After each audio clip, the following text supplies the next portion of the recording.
Hello, everyone who's here. Let's see. We're just going to promote a co-host here. All right, good. And welcome everyone who's here. Thank you for joining. Hello, Holly. All right, Holly, I'm going to have to ask you to help me out. If my audio turns into robot noise, Yes. I've got a backup. Good deal. Phone in. And Okay. so the theme of tonight will be phone in. Phone home. Okay. I think it'll be okay, but the Okay. internet connection today has been a little unstable the last hour or so. So, Okay. let's see. We've got a lucky 11 attendees. Some folks we know, some who may be new to me. In any case, those of you who are here for your very first time, please feel free to use the key here at the bottom of your Zoom screen. Scroll over your Zoom screen, and I think down toward the bottom. You click on a little Q&A box, and that brings up a place where it's really easy for Holly and I to answer questions. Holly, though, is on a merry-go-round, and so we'll only see her about every 3 minutes or so. She'll just walk past the screen in the same direction. That's not true. Hopefully someone is laughing. It's a sad moment when you start laughing at your own jokes. In any case, we are recording this, and we will be sharing this later for anyone who joins in. Today was our first day of school. Distance learning began officially today. Hello, Holly. Holly, I'll let everyone know that you're on a merry-go-round, so you'll just you'll just sort of. I just had to let the dog out. That's important to do. It's important to do. No. Distance learning began today. Also, our school resource center welcomes students for the first time ever today. We used many of the same safety protocols we have been using at summer camp. It went quite well. And then in addition, there are many other safety protocols we have ready for the year. And so students were working at their locations. They were spaced out, wearing masks, and then I think breaks outside. And so this is a year where it was, I think, 2 meetings ago, I talked about growth mindset. This is a year where it's going to be a growth mindset for the year. So as we go, really the whole school year is a living document in terms of when we find something isn't working well, we're going to adjust and we're going to try new things, and we're going to make things work as well as we can. And so I welcome questions about the first day. I welcome general questions. Hopefully I am on the help at email. There's a crew of us who are responding to those help calls. Hopefully no one will come here and ask, can you help me reset my password? But you could, and I know who to put you in touch with in case you still need to. But those of you who are here, feel free to ask a question. Holly, maybe I'll pitch it to you. If you have any questions that maybe come to mind, Holly, ask them. What I'm going to do while you do that is just pull up a couple of things we regularly show.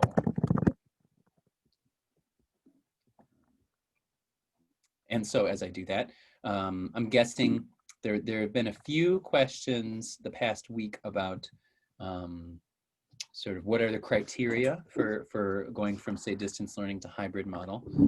And then there have been a couple other questions. I know folks have asked about when socially distant, physically distant, but social gatherings might happen. So I'll speak to those too. I don't see any questions coming up yet. Holly, is there anything in the chat? There's nothing in the chat yet. Oh, okay. Okay. I'm going to put some things there. Okay, great. Because as a panelist, I can't put anything in Q&A.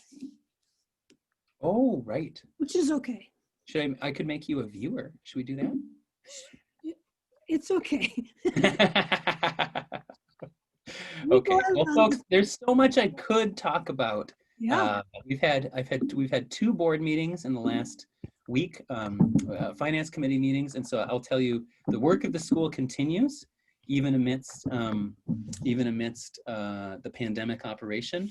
And in many ways, I see that we have opened a brand new school in terms of how we're going about our work, but also in many ways, we have not changed, I think, what we know that works for students, and we're really trying to emphasize that we know that when students are most invested in their work, that's when they learn and retain and move forward with the most confidence and learn the best.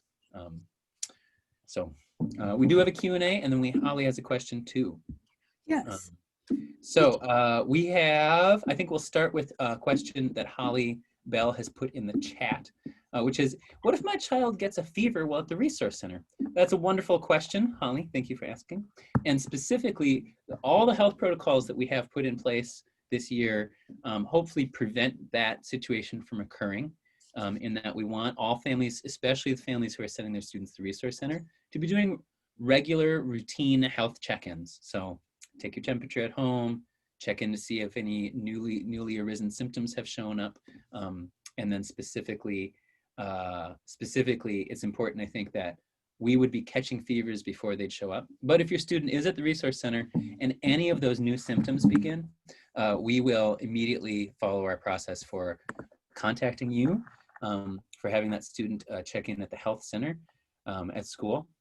And so the health room, and then we do have a couple isolation rooms for students to be in. So we're following all of the data, the data tracking and the health guidelines in terms of what the Department of Health has said in terms of what the Department of Health has said in terms of how to deal with students when symptoms arise and they're at school. So the same also that goes for adults, and I just want to let folks know that the adults, if any adults at school show up at school and then while at school symptoms arise, we've got really efficient and swift protocols for how to back those adults up, make sure that they leave campus, and make sure they go home and follow those decision trees also.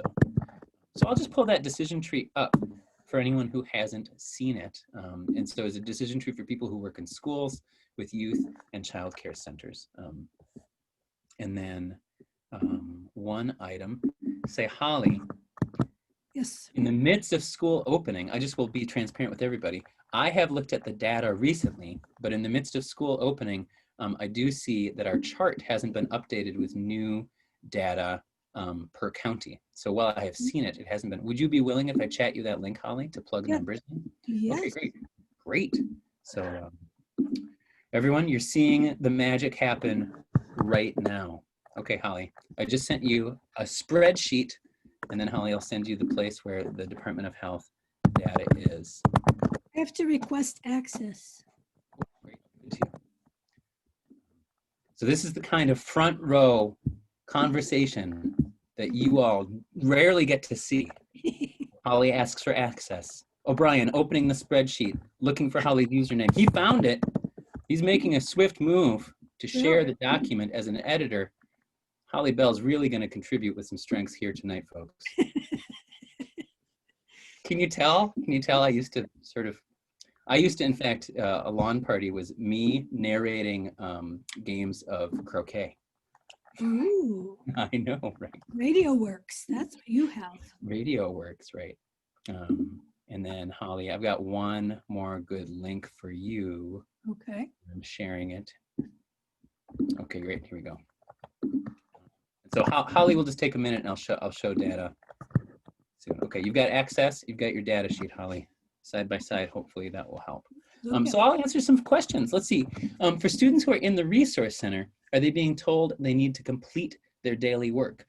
So there's two important answers to that question. They don't conflict, and they're not divergent. One is the resource center, especially on day one, it's all about making sure students are getting connected, getting comfortable working in that space, and really still making a relationship-based connection with the adult that's there and trying to get comfortable in how they're going to complete work there. So likely today, that was not one of the actions or really that we didn't train that in for the adults working at the resource center today, because frankly, the resource center is a place where adults are going to support students and are going to hold students accountable for completing their work. But I would doubt that occurred today when the goal is orient, get some roots set, start to get comfortability in the space. However, students will be guided to complete their daily work, also will be guided to be accountable for, say, dates in which they're supposed to share things, for keeping up with their work journals, and then for identifying, not only when the daily routines are for Zoom calls and classes, but then also for completing work. However, you're finding that your student could use some more accountability, then please let us know, and we will, we'll work with students to make sure that really students are getting the tools to hold themselves accountable, which sometimes means students who are watching, pay attention right now, sometimes means the people who care about them most are the ones who say the most, did you finish your work? How can I help you finish today? I know it's due. What should we do instead of going out to finish your work? And so that might be it. Students at home, if you're watching, I'm going to talk to your parents for a minute. So, look away or whatever you want to do. Parents, it would be your job to check in with your students every day too and say, hey, did you finish your work today? And if you get an open, honest, engaged response, then great. And more likely than not, especially for an adolescent student or even frankly a pre-adolescent student, you might get a sort of my work is mine kind of thing. And so I just want to say, students, I'm talking to you again. You can come back if in case you walked away. I'll give you a second. Okay, good. Come on in. Students, you want to welcome your parents to care about you by showing you they're going to ask about your work. And of course, they trust you to do it. But it's a time, frankly, where nationally and frankly also globally, I've been reading about the number of students of many ages who have just had a really hard time during this kind of Zoom setup, especially completing their work. So in any case, that's a long answer to your question, but yes, students will be guided and supported and held accountable for completing their work. And then students, you should count it at home too. So if your parents aren't asking you for it, please ask them to ask you if you completed it too. A technical question. At one point today, my son was asked to respond by doing a Zoom reaction, but we didn't see the reaction button. Supposedly it is next to the leave meeting button, but it isn't there for us or anyone else I can see. Okay, so a couple things. When you click on the more button, that's where I see the reaction button, depending on how I'm working. This is a great situation in which if you're guided to do something on Zoom, and I'll say probably as a student, this is the hardest. So students, this is something for you to pay attention to. And then families, this is also something to practice, possibly, because as I understand it, it is hilarious, at least I believe at my house it would be hilarious if I had a Zoom meeting with my kids, because we've never had occasion to do that. So I would encourage you to practice, but also just to speak up in that meeting and say, hey, where's the reaction button? Or you can chat to where's the reaction button. And if as a student, you just are so nervous about standing out and feeling like maybe everyone else knows, but I don't know, then I would encourage you to go over to the chat. So you open the chat. That is one of the 4 that's at the bottom usually. It's occurring to me that I should print out a little what the Zoom page looks like so I can point to it while we're on. In any case, students, if you don't know how to do something like chat or raise your hand or participate in the way you're being asked, chat the host and say, hey, can you remind us how to do that? And then the host will be able to stop and remind everybody, because what's more likely true is that there are other people who have the same concern or worry that you do too. So if it's not showing up for you, then ask the host. In terms of this setup though, this is a different meeting kind of setup than anywhere else, because you're in a webinar, not a class, which means we can have hundreds of people sign up and no one can disturb us. So I'd like to actually challenge everybody who's participating right now. We got about 20 attendees. Oh, Holly, quick update. Stacy Krieger just chatted me saying she could update it now. I did it. You did it. Will you chat Stacy Krieger and say, Yeah. I've updated the spreadsheet? Yes. That's wonderful. Thank you so much.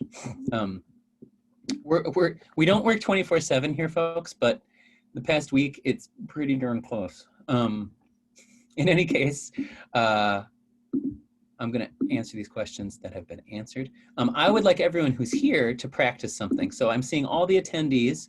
I'm seeing, in fact, some parents who are also employees. I'm seeing some parents who I know quite well. I would like to invite everybody to, when you click over near the list where you can see your own name, you should have the ability to raise your hand, I believe, yeah. And if you could do that digitally, it would allow me to see if you can participate. So a few of you have found it. Okay, keep them up, keep them up. Here we go. Let's get everyone with the blue hand up. Okay, great. So it's been something I've been thinking about in terms of if anyone's willing to share an experience or share, it might be one good way to start breaking up this in the future. And so those of you who can raise your hand, would you like to leave your hand up? See, I kind of cornered you there. If you would like to, leave your hand up if you're willing to say, speak about what your experience on the first day of school today was like. It doesn't have to be great. It doesn't even have to be positive. It could be a challenge.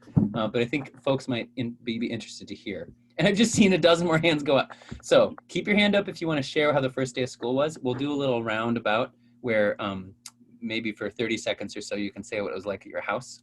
And what I may have just seen, since 9 hands just went down, is families put their hands up and a bunch of kids put the hands down. I don't know. Maybe. We'll see. So keep them up, in about 5 minutes or so, if you're willing to share, we'll ask you to talk and you'll get to share your voice at the meeting too. And so we use the blue hand feature today. Please chat if you don't see the ability to raise your digital hand in there. That would be easy.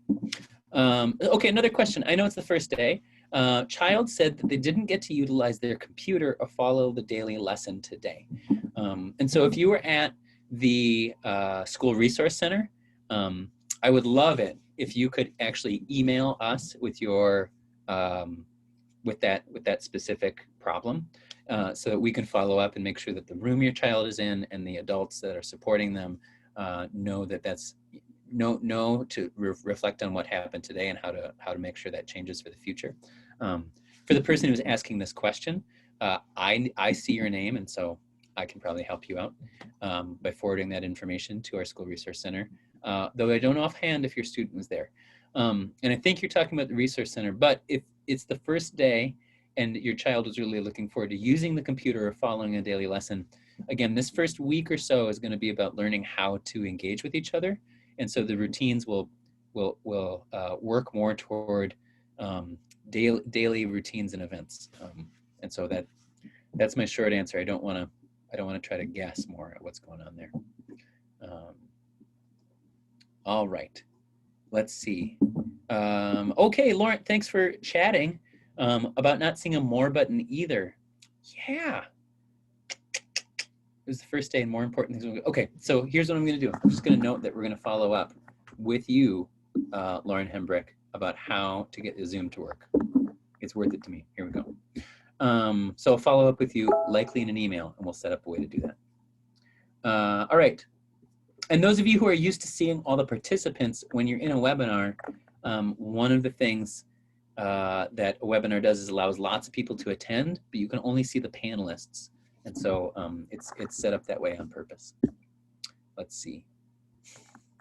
All right. I'm going to share just a few pieces of information that we normally share right off the bat. And so I'm going into share screen mode. Yeah, here we go. And so you all should be able to see. Holly, can you see okay? Yes. Okay, this is a document that is published every Thursday. It has become a routine for me to look at it every Thursday. And what they do, and this is a public document, so go to the Department of Health website. You can find this document listed there. And what it shows is the data for schools to use and their case rates per county. And again, the formula here is over 14 days. They've calculated the average case rate per 10,000 people. Some counties don't have 10,000. But the formula that we use gives a number per 10,000. And so you can start to compare counties in terms of the prevalence of cases reported that day. Now, a couple clarifiers. These are cases reported for residents of the county. So you might have actually tested positive while you were fishing or on a family camping trip or somewhere you don't reside. Your positive test would be reported in your zip code of residence and therefore in the county of residence. So as you scroll down though, they show also on this document the guidance given by the Department of Education for what would count for in-person learning for all students as the most aggressive model a school could use, or if cases were between 10 and 20, the most aggressive model recommended would be elementary in-person, middle or high school hybrid, and then so on and so on. It also gives a summary of cases here. I've noticed over the past few weeks that many more cases are starting to hover around the 20 to 30 range. In any case, it lists all the counties. And what we do then is we plug that into our table here. And Holly, you've even already formatted it. All right, excellent. And so Holly, let's see, that looks really small to me. How's that? Good. Okay, and let's even try, woo! Better. Is that better? Okay, great, excellent. And so what we're looking at again here, folks, is the 7 counties that are in the metro. We do have students who reside, at least one student that resides in each of these counties, to my knowledge. And I believe we have a couple students who are even in counties outside of this area. In any case, the advice that we've been given by the Department of Health is to take the county that has the highest numbers and base your decisions off of that. And so what we're looking at actually is we want to see a pattern in which we have highlighted in pink here numbers if they have increased if they have increased from the previous week. And so as we chart them out here over the past 5 weeks that we've been charting, you'll notice that as numbers go red, that means from the previous week, the case rate has gone up. Specifically also, we want to see case rates that are frankly well below the 20s and hovering at or below 10.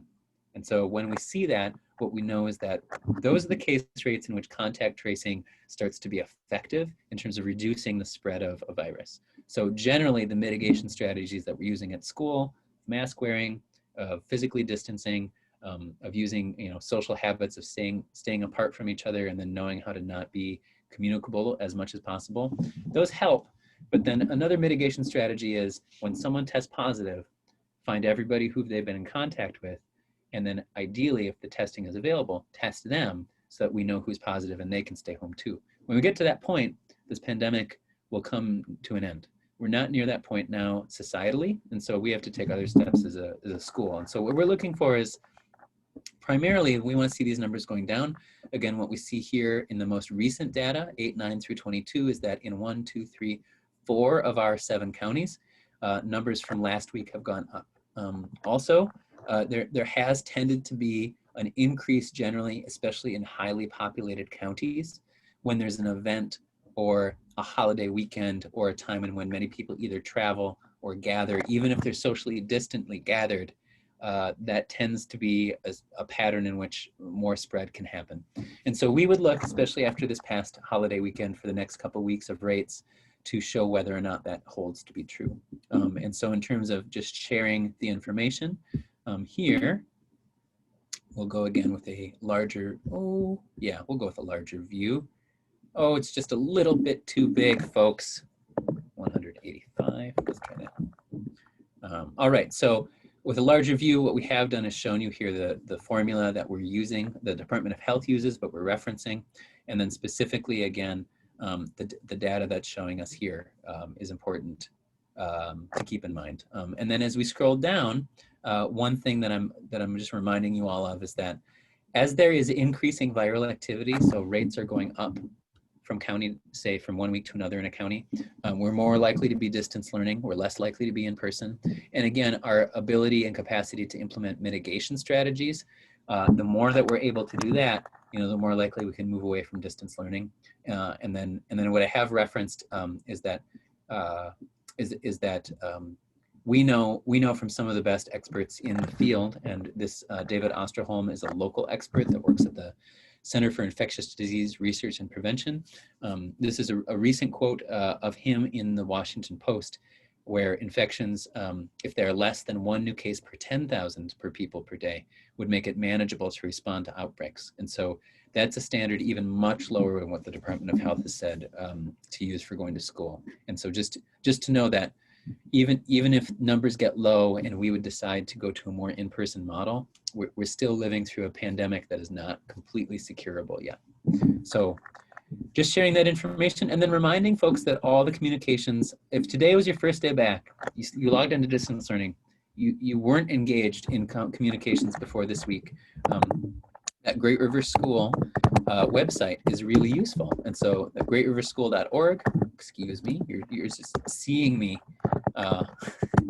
navigate the websites. greatriverschool.org/return does show a summary of, and then in images, a picture of all the information we've been sharing. And so a lot of emails today, I think maybe motivated by the distance learning practices and sort of the physical memory of last spring, a lot of folks have asked, how are we going to decide to do something other than distance learning?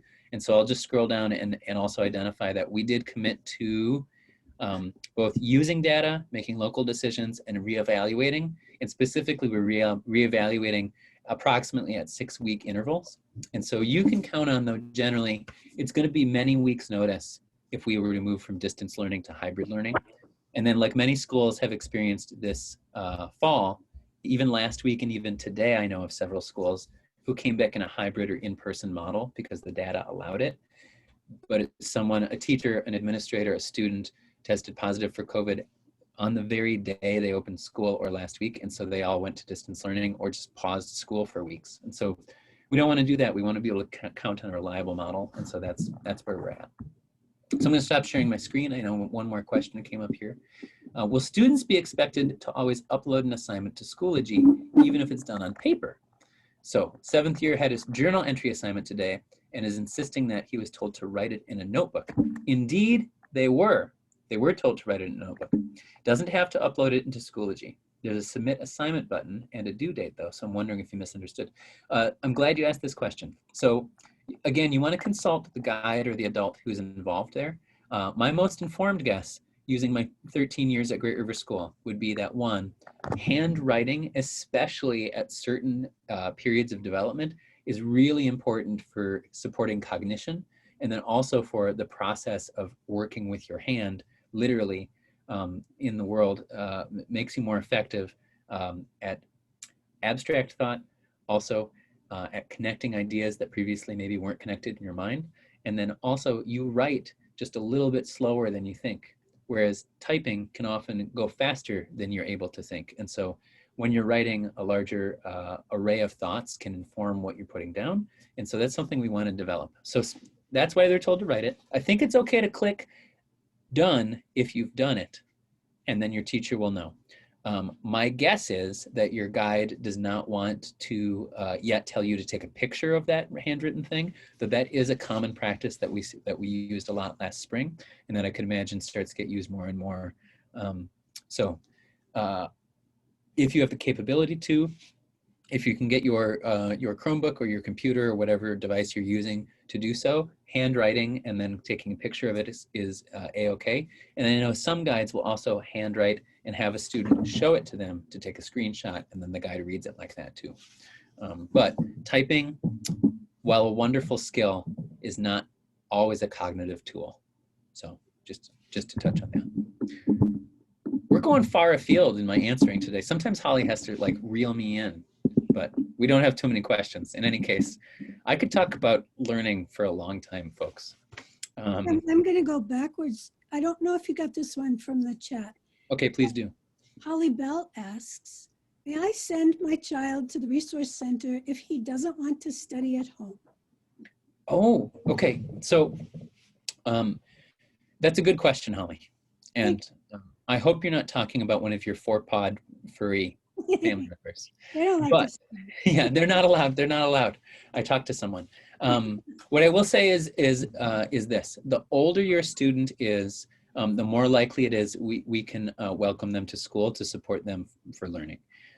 Right now, what we have officially done is welcomed families for whom the workers in the family qualify as tier 1 or 2 essential workers. We've also welcomed any students in a family who may be qualifying for educational benefits, so qualifying for free and reduced lunch. And then we've also welcomed a third group of families, and what we've described that group as is families for whom the student, if the student was not in school, the stability of the family and their employment would be in jeopardy. And so there are other sort of unique scenarios in which a student is coming on campus, say 1 or 2 or a few days a week, in order to get specific, say a specific learning plan implemented. It possibly could be related to special education, but more than likely the special education interventions can be provided through distance learning. If your student though is just doesn't want to study at home, generally we'll try a couple other interventions first. And one of the interventions, though, could be you're coming into school at regular intervals. So it really depends on the age of your student, though. Right now, in terms of our staffing capacity, lower elementary students are the largest numbers of students on campus. And we will be, again, sending out a family survey this week, Thursday. And if you did want to try to opt in to having your student come to the Resource Center, you would say so in a survey by Friday. So we're going to look at that information, and we need a 2-week lead time, especially for our younger and elementary students. Though for an adolescent student, we could possibly accommodate that sooner. But in terms of school staffing, distance learning is serving not only a majority of our students by choice, but until health outcomes become really much more stable, we're going to look for ways to support students who might need to come in to study. We're just going to have to staff up for that, because our current employees, including Holly, who may not be coming into school often. Holly still is the director of First Impressions. I talked to someone recently, Holly, who said you maybe shouldn't have a badge for that. Ooh. No, and I don't know how you feel about badges, but just, let me know. Yeah. Will you order it for me?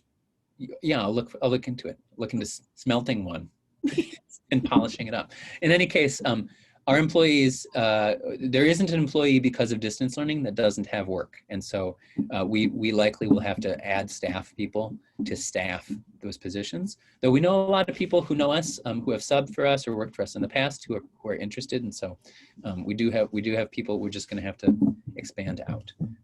Though if you're interested, if your student wants to come in because they just won't study at home, let us know now, because we have some ideas on how to make that work. Specifically at older ages, having students connect in structured, planned, and timed groups that are required to do their work together, much more like it would be in school. And then even for younger students, taking a similar smaller group approach. I suppose I do want to identify that today was a rough day. It's the first day of school. Usually feels a little something like this for me, because I feel like I get a snapshot of 800 kids, right? So just in a word montage, I wake up. It's the first day of school. There's 5 to 9 messages of just total anxious worry that have nothing to do with facts. There's another dozen messages of the bus was late, my classroom was locked, my key doesn't work, my car didn't start, my pet wouldn't let me go, my pet's missing, I can't make it, I don't know where they are. It's just, right, factual-based anxiety, right? And then, as the day goes on, lots of smiles, lots of nervousness, lots of people who never want to be early for anything showing up an hour early. Lots of people who are on time for everything showing up an hour late. Really a lot of sort of worry. And in many ways, to me, the first day of school feels like everybody's getting ready for their wedding in one way or another. Now, whatever you think about weddings, if you've attended a wedding, you might know what I mean. Like, there just seems like everything's a little precarious, because at any moment, this big event maybe won't go the way you want it to go. And so that happened today in many ways. So between the tech issues, between the logging on, it was tough. And I want to acknowledge a couple things that I saw happen really gracefully. One, I talked to no fewer than 3 students who called the emergency line today. Totally appropriate. And they were calling because they just so wanted to make sure they made it to their community meeting or their class meeting, and the login wasn't going. So ages like 11 to 16, students just calling themselves. And I thought that was wonderful. Also, a number of people who I know the stress you were under and emailed in. And even though, frankly, it had been a train wreck of a day possibly, excuse me if you're sensitive to train wrecks, it had been a tough time.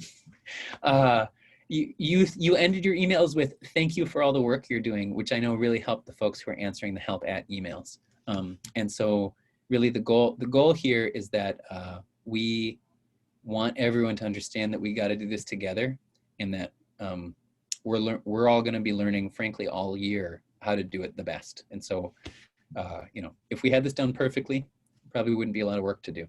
And so let's take that as a challenge for us to do it together. So thank you. There are a few comments in here about how the problem solving went well today. So thank you. And then I do see a question here. Upper adolescents are at home until October 19th at least, question mark. And I can say I think Patty's asking this question. I think she'd be comfortable with me saying that. Specifically, yes, I can say right now that our adolescent students are in distance learning till October 19th. And I can confidently say that actually about the elementary also, because we're not seeing any of those counties go down and stay low yet. And so we would have to see that in order to address that. And then in transparency, I just want to say to the whole community, so many of the families that are involved at the school either caretake for or themselves have a medical vulnerability during this pandemic, that we knew a third or more of our families were planning to stay home. And then secondly, many of the families in sort of the 50% who were tentative but want to come back to school also really need assurances that we have access to immediate testing, that we know our mitigation strategies are going to work with more students on campus before their kids will come in. And so as I've seen over the past month of schools in the Southwest, schools in the Southeast, schools in the East Coast, even the Midwest opening earlier than us, really seeing spotty results from starting more in person than they're ready to do. And so I know, what I've learned the most from working at Great River School's key experiences is that you want to only really do things you know you can do safely. And then from there, you can take risks building on the skills you built. So when we go on a canoe trip, we're only going to canoe places where we know if everything goes wrong, everyone's still going to be okay. And so to the same effect, we're going to start school in distance learning and then do this until we know we can change. So I received also some emails today saying, when will this be over? And so I can say, we'll keep you updated. And I just want to say again, adults, we can ask that question to each other in private, but I would encourage all of us to role model adulthood, just like we would on a road trip, by knowing we'll get there when we get there, and we can't necessarily control how fast this car is going. So get out of Mad Libs, metaphorically or actually, and start to use our time for as much joy as we can, which I think the distance learning is going to be much more engaging now. So in any case, I don't see a whole lot of questions showing up. Did you to the one yeah. from Lauren at 6:18? Oh, okay. Here we go. To share your screen. Did you do that one? Oh, show what your screen looks like sometimes. So here's what I do know. If I share a screen, I'll figure out how to do this for the next meeting. If I share my screen, my Zoom goes away. So you see my screen, but not my Zoom. And so I can't show it to you, Lauren. But I'm going to follow up with you, Lauren, and we're going to figure it out. And we may wrap a little early tonight, folks. So if you're here just for the entertainment, you're getting it, I suppose.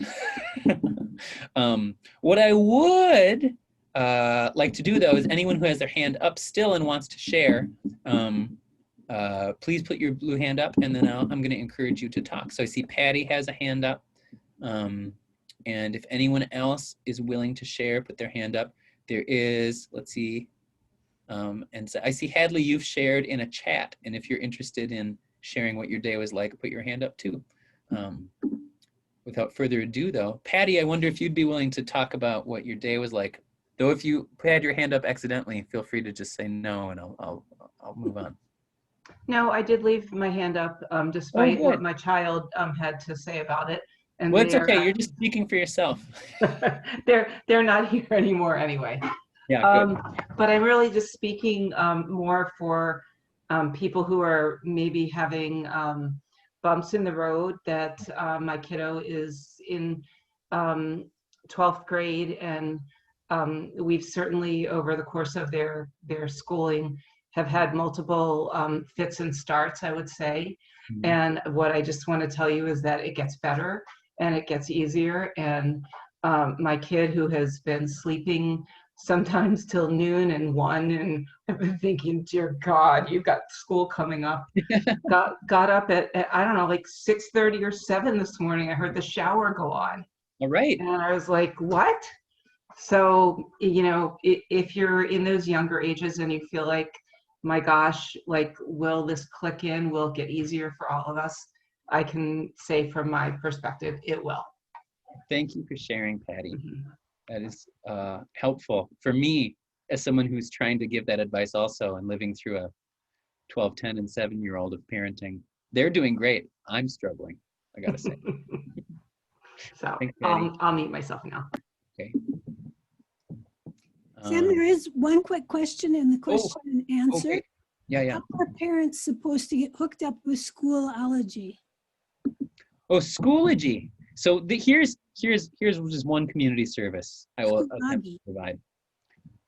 We're going to have to just decide as a group of 790 students, 100 staff, and roughly 1,600 parents, caregivers, and guardians. Are we going to say Schoology, which I believe my phonetic understanding is that's how it's spelled, or are we going to say Schoology, which is more fun to say and seems to be the more popular name? What about So, Schoology? in any case, Holly, we ask you again. Schoology. How are parents supposed to get hooked up with Schoology? Oh yeah.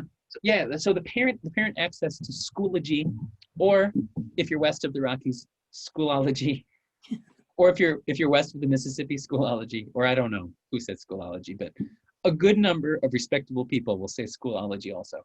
So I call it Schoology, tomato, tomato. Parents will get hooked up with personal, I believe, parent access to Schoology. I'm just going to say by the end of the month.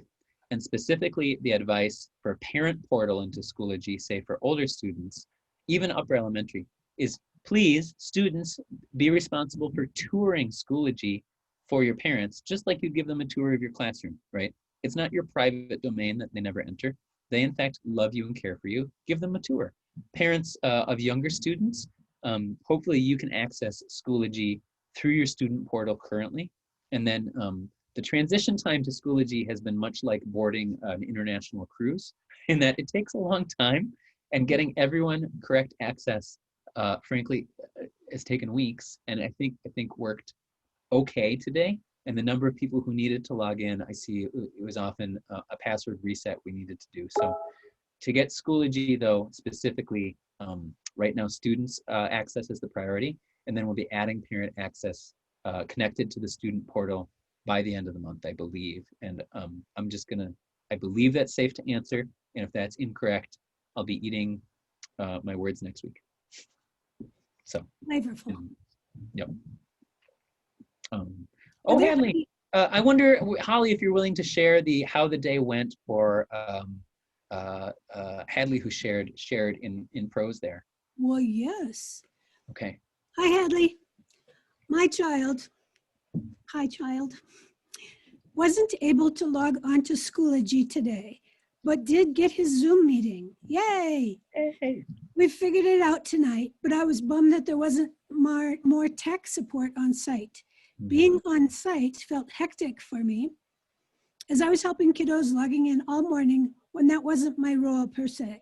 Yep. Also, kids on site in lower elementary had nothing to do for big swaths of time, and we're getting antsy, bored, discouraged today, but there's nothing prepped on site.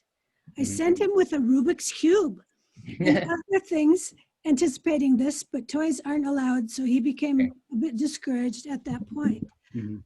He had drawing and reading material, which I heard is okay. I'm sending him with handwork tomorrow, but I'm concerned about other students not having meaningful work. I know this week is weird. I just want to have it be a positive experience for students right off the bat as much as we can. I agree. Thank you for reading that, Holly. And I wanted to identify specifically that it's really, I suppose, I want to make clear, it's really important, I believe, to me, to not try to sell this experience as anything other than the challenge that it is. And specifically, we are working all with new skills, including adults who are on site trying to support kids, right? And so this week is an odd experience. I'm going to take that feedback and then do what I can to work with people I know who might help the people who are also on site to give some permissions to engage in meaningful ways in terms of solving puzzles, or engaging with each other through games that are safe to play together, or drawing and reading and other things that I think functionally defining play is something that I think we want to be careful about valuing. And so I appreciate, though, just acknowledging that especially that last sentence about we really want it to be a positive experience for students right off the bat as much as we can. And I agree, I do too. And in the places where it's not, I would invite all of us, so older students who are capable of this skill and adults who are listening right now, for the things that aren't going as great as they could right away, let's be really open and clear and assertive about what's not going well, and also then really open about questions of how can we make this work better? Because I know the anxiety for, say, professional educators of any role at the school is, it's our job to make sure it does go great right off the bat. And in fact, we're living at a time where that is nearly an impossible job. And so it's our job to make sure that we use all the things we know how to do to make it go, frankly, as open, growth-minded as we can right off the bat. And we know how to teach content. We know how to get students to a place where they can learn. And so to be confident in the skills that we know, and then also to not, frankly, just be worrying that this storm is never going to end. In fact, just like a rainy day, we're going to get the tent set up. We're going to understand how to do it better.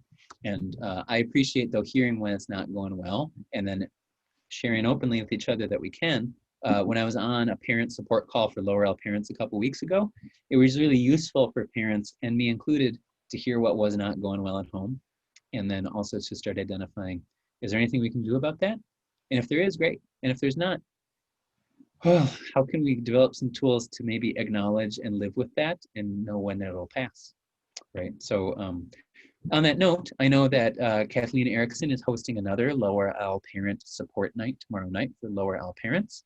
And I also know that I'm in touch with some engagement group ambassadors, and looking at ways that we can get more parent support groups set up too. So for those of you looking for that link for Kathleen Erickson's Lower L Parent Support Group, we are going to send it out again tomorrow as a reminder.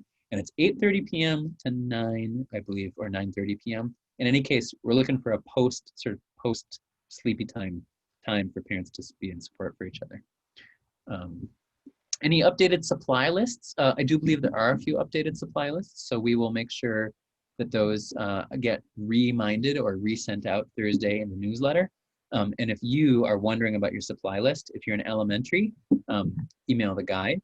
You can also email help at, and then you'll get that sent to you. And if you're an older student, you can email help at or office at, or still work too. And then I would like to share with attendees that the nutrition program does have food and sustenance available for kids on site, and also through Heron to Go. So we have a pickup for Heron to Go, I believe tomorrow, if you've already ordered. You can't just show up, you got to order ahead. Another link will be sent out in the Thursday newsletter. And then for students who are on site, we do have a link for ordering on-site food. So if you're a school resource center family, please use that link that we sent out last week. And if you just can't find the link and you need a meal on site, your last ditch effort, I'm verbally going to say here but never put in print, you can email nutrition@greatriverschool.org or office at, we'll help you get set up. But there are breakfasts, there are lunches, prepackaged, individually packaged, and handed directly to the student. All right, one more Q&A queue.